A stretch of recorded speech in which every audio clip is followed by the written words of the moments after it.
Aquagenic urticaria, often called the water allergy, is one of the rarest and most puzzling skin conditions in medicine. Fewer than 100 cases have ever been documented worldwide, yet its impact on daily life can be profound.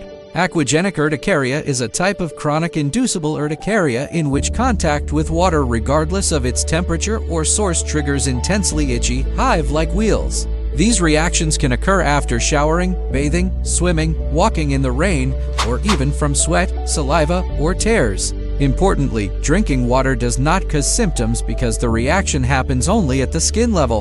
The condition was first described in 1964 by Shelley and Ronsley. Since then, researchers have noticed a pattern. Most patients are young women, with symptoms often starting around puberty.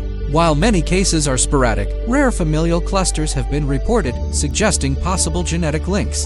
In some families, aquagenic urticaria appeared alongside other inherited disorders, such as Bernard-Soulier syndrome, hinting that AU may share deeper systemic pathways. But how does water trigger this reaction? The exact mechanism is still debated.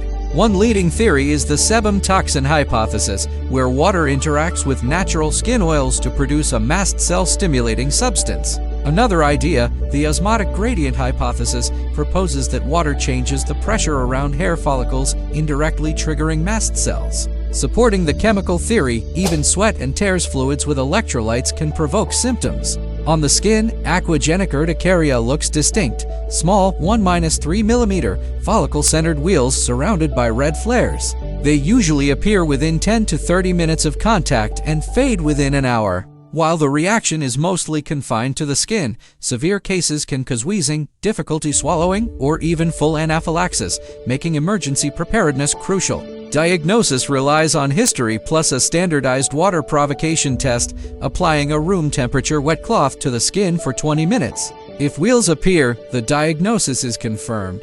This testing also rules out look-alike conditions such as cholinergic urticaria, which is triggered by internal heat, or aquagenic pruritus, which causes itching without visible wheals and may signal a blood disorder like polycythemia vera. So how is it managed? The first line of therapy is daily use of non-sedating antihistamines, often at higher doses than usual. Some patients also benefit from applying barrier creams such as petroleum jelly before water exposure, which physically blocks the trigger. For refractory cases, more advanced treatments come into play.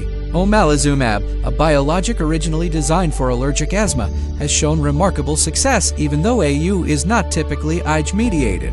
Phototherapy, such as narrowband UVB, has also been helpful by thickening the skin and reducing trigger access. Other reports describe success with drugs like stenozolol or even antidepressants, suggesting that multiple pathways may be involved. Beyond the physical symptoms, aquagenic urticaria carries a heavy psychosocial burden. Because water is unavoidable, patients often live with constant anxiety and restriction of daily activities. Studies show high rates of depression and stress, which improve significantly when the condition is brought under control. In summary, aquagenic urticaria is not simply an allergy to water but a complex disorder involving mast cell activation through still mysterious mechanisms. While treatment is challenging, a combination of antihistamines, barrier protection, and advanced biologics offers hope. Future research must focus on unraveling the exact chemical trigger, exploring genetic links, and conducting larger trials so that patients worldwide can benefit from clearer diagnostic and therapeutic guidelines.